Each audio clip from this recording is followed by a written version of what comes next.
좋으신 하나님이 주시는 은총과 또 평화가 사랑하는 여러분들과 함께 하시기를 빕니다. 정해진 일정 안에 십계명 강해를 마쳐야 해서 부득이하게 지난 주일 오후 예배 시간에 세 번째 계명을 나누었습니다.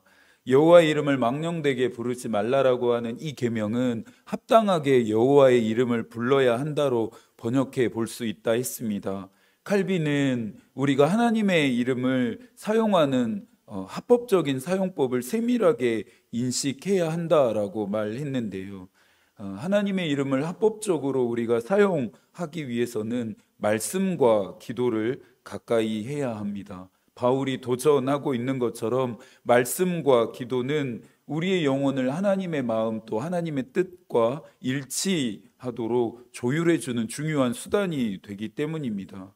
십계명을 주신 목적은 우리로 하여금 하나님의 백성으로서 합당한 삶을 살아가게 하기 위함입니다. 그러니 합당하지 않는 망령된 행실이 저와 여러분의 삶 안에 아직도 잔존하고 있다라면 그것들을 우리는 깨끗하게 청산할 수 있어야 합니다.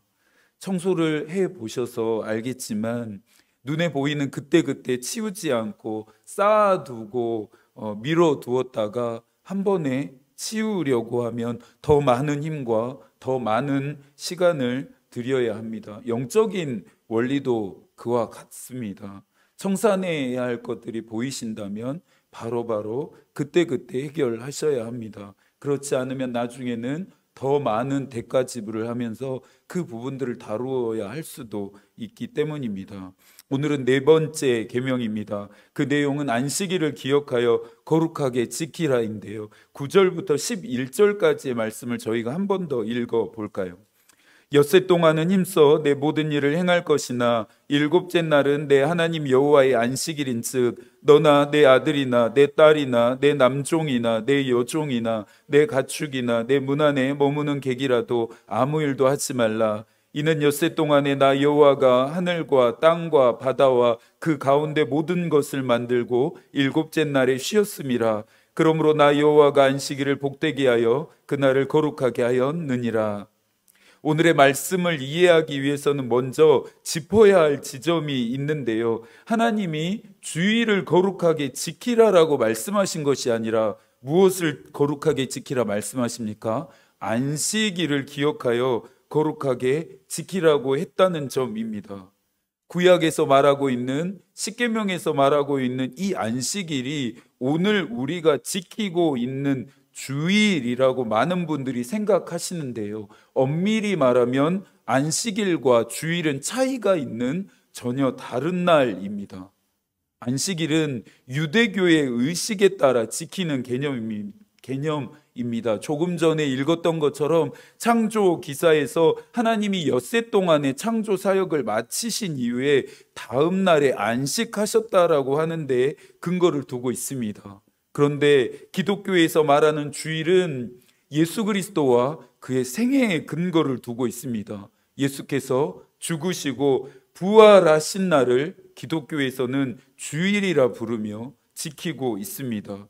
그러니 엄밀히 말하면 주일은 안식일처럼 순서적으로 다가오는 엿새 다음에 7번째 요일이 아니라 정확히 말하면 8번째 날이 됩니다.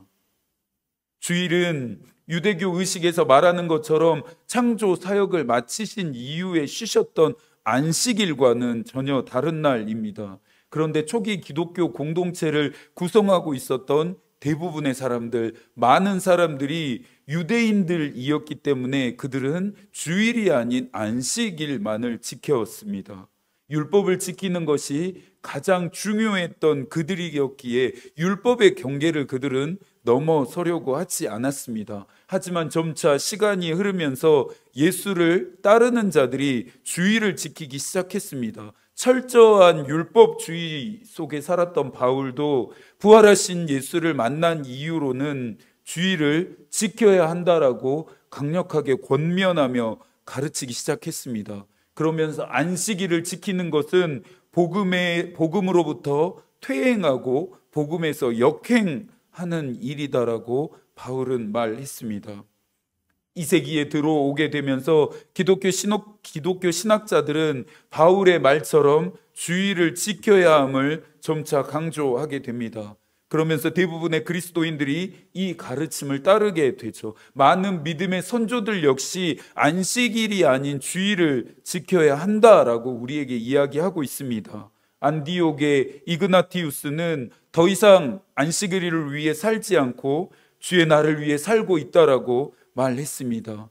사도 교부였던 바나바도 우리는 기쁘게 밭을 간다. 예수님께서는 8번째 날에 죽음으로부터 부활하셨다라고 말하면서 주의를 지켜야 할 것을 강조했습니다. 그렇다면 하나님이 십계명에서 지키라고 하신 이 안식일을 어떻게 이해하면 좋을까요? 현대에는 저와 여러분은 지금 주의를 지키고 있으니 이 4번째 계명에서 말하고 있는 이 안식일이, 그리고 안식일을 기억하여 거룩하게 지키라고 하는 이 계명은 우리에게 무용한 것이 되는 걸까요? 4번째 계명을 해체하기 위해서는 결정적인 키가 되는 단어를 찾을 수 있어야 하는데요. 바로 안식입니다. 안식이라고 하는 이 개념을 어떻게 이해할 것인지에 따라서 오늘 저와 여러분이 살펴보고 있는 이 4번째 계명의 해석이 완전히 달라지기 때문입니다. 여러분이 생각하는 안식은 무엇입니까? 안식을 정의해보라 하시면 어떻게 안식을 정의해 보시겠습니까? 모르긴 몰라도 대부분의 사람들은 안식이라 하면 아무 일도 하지 않고 아무것도 하지 않고 쉬는 것을 의미한다고 말할 것 같습니다. 이 정의를 4번째 계명에 대입한다면 안식일에 그럼 아무 일도 하지 말고 아무것도 하지 말고 거룩하게 지키라라고 하는 것이 되는데요. 맞는 것 같기도 하지만 뭔가 석연치 않고 매끄럽지가 않습니다. 하나님이 이 정도 수준에서 4번째 계명을 지킬 것을 원한다라고 생각해 볼 수가 없습니다. 뭔가 하나님의 숨겨진 의도가 반드시 이 안식 안에 있음을 우리가 짐작해 볼 수 있기 때문이죠. 숨겨진 하나님의 이 의도를 파악해야만 4번째 계명이 주는 진정한 가르침과 우리는 만나게 됩니다. 어떤 물건을 사용하시다가 혹시 고장이 나거나 사용법을 모르실 때 어떻게 하시나요? 보통 가장 먼저 하는 것이 사용 설명서를 뒤적여 보는 것입니다. 사용 설명서를 읽다 보면 고장의 원인이나 내가 알지 못하는 사용의 방법들을 숙지할 수 있기 때문입니다. 십계명도 마찬가지입니다. 십계명 한 계명 한 계명을 읽어가고 묵상할 때 잘 이해가 되지 않는다면 십계명을 주신 목적으로 되돌아가서 답을 찾아야만 그 길을 찾을 수 있습니다. 십계명을 주신 목적이 무엇입니까? 하나님의 백성된 자들이 어떤 삶을 살아야 하는지 가이드라인을 주기 위해서 하나님이 이 십계명을 이스라엘 백성들에게 주셨습니다. 그러면서 하나님의 백성된 자들은 그 어떤 것에 그 무엇에게도 매이거나 묶여서 종노릇하지 않고 하나님 앞에서 자유로운 존재로 살아가도록 해방을 위해 하나님이 이 계명을 이스라엘 백성들에게 주셨다라는 것을 우리가 첫 번째, 두 번째 계명을 다루면서 살펴보았습니다. 유대인들은 이 안식일을 수동적으로 이해했습니다. 그래서 하나님이 안식하라 하셨으니 어떤 일도 해서는 안 된다고 그들은 생각했다고 합니다. 노동을 금하는 것은 물론이었고 안식일에 집에서 요리를 위해 불 피우는 것조차 금지했다고 합니다. 냉장고 문을 여는 일조차 엄격하게 금지했고 비가 와도 우산을 펴지 않는 정도까지 그들은 철저하게 지켰다고 했습니다. 안식일을 지키기 위해서 그들은 하지 말아야 할 일들에 초점을 맞추었습니다. 그런데 성서는 다른 종교의 경전들과는 다른 차이점이 있는데요. 성서는 하지 말라라고 하는 계명보다 오히려 하라라고 하는 계명에 더 많은 비중을 두고 있는 책입니다. 죄를 짓지 않기 위해서 하나님이 하지 말라고 하신 일들을 하지 않으려고 애써 보셨죠? 노력해 보셨죠? 잘 되시던가요? 하지 말라고 말씀하시는 것들을 절대 안 하려고 노력을 해보지만 안 하게 되시던가요? 그렇지 않죠. 결코 수동적인 순종으로는 극복될 수 없는 한계가 있습니다. 그렇다면 어떻게 해야 할까요? 하지 말라라고 하는 계명과 함께 하라 말씀하신 내용들에 우리가 더 적극적으로 능동적으로 순종할 수 있어야 합니다. 예를 들면 이런 것입니다. 하나님, 제가 다른 사람을 미워하지 않겠습니다라고 마음을 먹으면서 미워하지 않기 위해서 노력하기보다는 오히려 하나님, 내 이웃을 사랑하게 해주십시오라고 하나님께 기도하면서 다른 사람을 사랑하기 위해 노력하는 것이 더 옳은 방향이라는 것입니다. 죄인의 길에 들어서지 않기 위해서 이리저리 바닥을 피해서 걸어 다니는 것이 아니라 오히려 의인된 길 한가운데로 들어가 버리는 것이 적극적이고 능동적인 순종이라 말할 수 있습니다. 안식도 마찬가지입니다. 안식에 대한 개념을 능동적으로 생각할 때 우리는 이 네 번째 계명이 주는 신비에 접근하게 됩니다. 안식은 우리의 육신의 평안한 상태를 말함이 아니죠. 오히려 우리의 영혼과 관련이 있습니다. 우리가 왜 더 많은 것을 얻으려고 이리도 혈안이 되어서 살아가고 있는 것일까요? 무엇이 곧 내 정체성이 될 수 있다라고 속고 있기 때문입니다. 좋은 집에 살면 우리는 좋은 사람이 됩니까? 좋은 차를 타면 우리는 근사한 사람이 되는 것인가요? 많은 것을 가지고 있으면 우리는 성공한 사람이 되는 것일까요?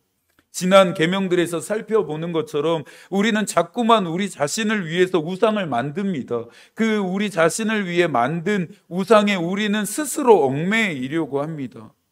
연어가 원래 태어난 곳으로 되돌아가려고 하는 귀소 본능처럼 하나님은 이미 애굽으로부터 우리를 종되게 하는 수많은 우상들로부터 해방시켰음에도 우리는 자꾸만 애굽과 우상들에게 되돌아가려고 애쓰고 힘쓰고 노력하고 있다라는 것이죠.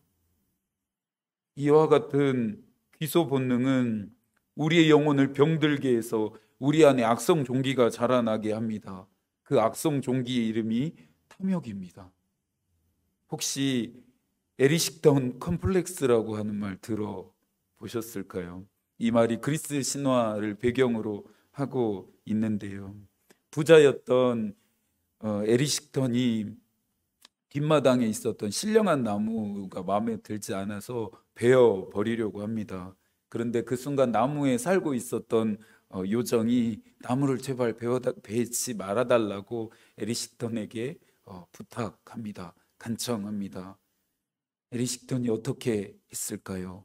요정의 부탁을 거절하고 신령한 나무를 베어버립니다. 뒤늦게 이 사실을 대지의 여신이었던 데메테르가 듣게 되었습니다.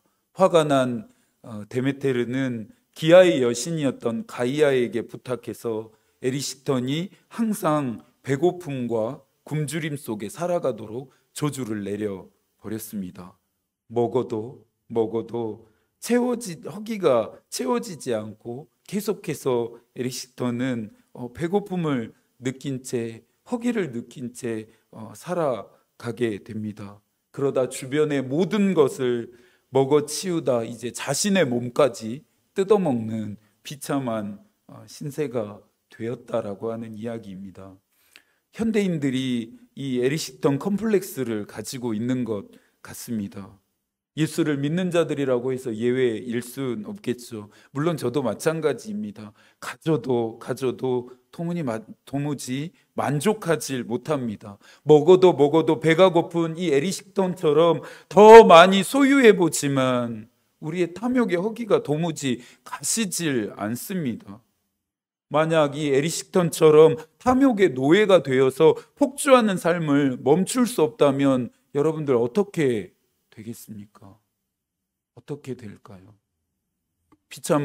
비참하고 끔찍한 결과와 마주하게 될 것이라는 것을 우리가 잘 알고 있습니다. 그래서 오늘 네 번째 계명은 우리에게 안식이 필요하다 말하는 것입니다. 영원한 쳇바퀴 도는 것과 같은 탐욕의 굴레에서 우리를 해방시켜서 영원한 쉼과 평안을 누리라라고 하는 이 초대가 안식일을 지키라라고 하는 이 명령, 이 계명의 참된 의미입니다.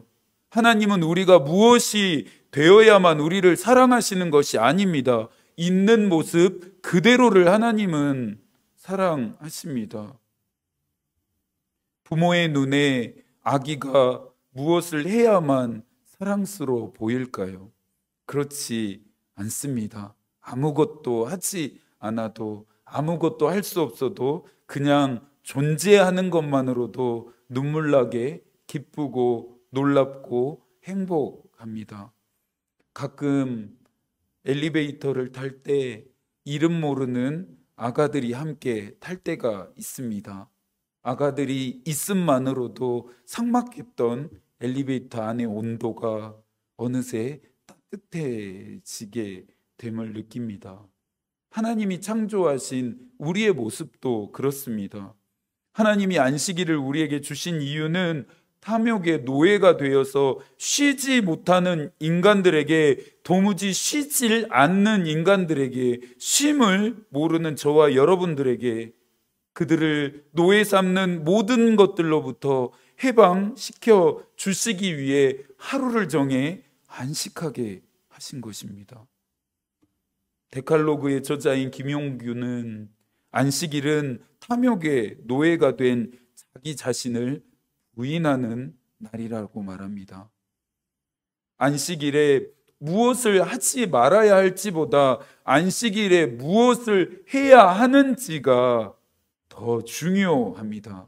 안식은 아무것도 아무 일도 하지 않는 것이 아니라 하나님이 말씀하신 무엇인가를 해야 하는 날입니다. 마태복음 11장 28절과 29절에서 예수께서 말씀하십니다. 수고하고 무거운 짐진 자들아 다 내게로 오라. 내가 너희를 쉬게 하리라. 나는 마음이 온유하고 겸손하니 나의 멍에를 메고 내게 배우라. 그리하면 너희 마음이 쉼을 얻으리니. 예수의 말씀은 있음의 위치 또한 구별되어야 함을 말씀합니다. 우리가 참된 안식을 누릴 수 있는 것은 오직 예수 안에 있을 때입니다. 세상 안에 있을 때, 사람들 안에 있을 때 누릴 수 없는 진정한 안식, 진정한 평안, 진정한 쉼을 우리는 예수 안에 있을 때 누리게 된다라는 것입니다. 세상이 줄 수 없는 평안이라 성서가 말하고 있죠. 그래서 주일에 그 어떤 일보다 우선적으로 예배를 드리러 나오셔야 합니다. 마지막으로는 이 거룩하게 지키라라고 하는 표현의 의미도 함께 살펴보아야 하는데요. 여기서 말하는 거룩함 역시 지난 계명에서 살펴보았던 망령됨과 같은 맥락으로 해석해야 할 것 같습니다. 거룩하게 지키라라고 함이 어떤 의미입니까? 즉 합당하고 올바르게 지키라라고 하는 것입니다. 안식을 합당하고 올바르게 지키라라고 하는 것인데요. 안식일을 합당하고 올바르게 지키려면 하나님이 안식일을 통해 우리에게 행하게 하시는 일이 무엇인지를 깨달을 수 있어야 합니다. 그것을 예수께서도 배우라 말씀하시죠. 능동적인 순종이라고 말씀했던 거 기억하시나요? 마태복음 12장 11절과 12절에서 말씀하십니다. 예수께서 이르시되 너희 중에 어떤 사람이 양 한 마리가 있어 안식일에 구덩이에 빠졌으면 끌어내지 않겠느냐.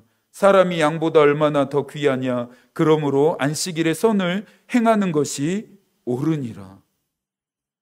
안식일에 해야 할 합당하고 올바른 일을 알기 위해서는 다시 한번 예배 생활을 강조하지 않을 수 없습니다. 예배는 1차적으로는 하나님께 영광을 드리는 행위가 되지만 다음으로는 하나님의 백성된 자들이 합당하고 올바른 삶을 어떻게 살아야 하는지를 배우는 시간입니다. 하나님이 말씀하시는 것을 들으면서 결단하는 시간이 예배입니다. 그러니 예배 드리는 시간이 결코 가볍다 말할 수 없습니다. 그래서 또 예배 드리는 시간에 우리는 주의하고 집중할 수 있어야 합니다. 여러분 믿음이 있으십니까? 여러분들의 믿음을 무엇으로 증명하고 무엇으로 설명하실 수 있겠습니까? 저와 여러분의 믿음이 말로만 설명되고 증명되지 않기를 바랍니다. 순종과 실천을 통해 결실하는 믿음이 되기를 축복합니다. 남은 한 주도 하나님이 여러분과 함께 하시기를 기도하겠습니다. 하나님의 마음이 우리의 기도가 되고 하나님의 뜻이 우리의 길이 되기를 빕니다. 아멘.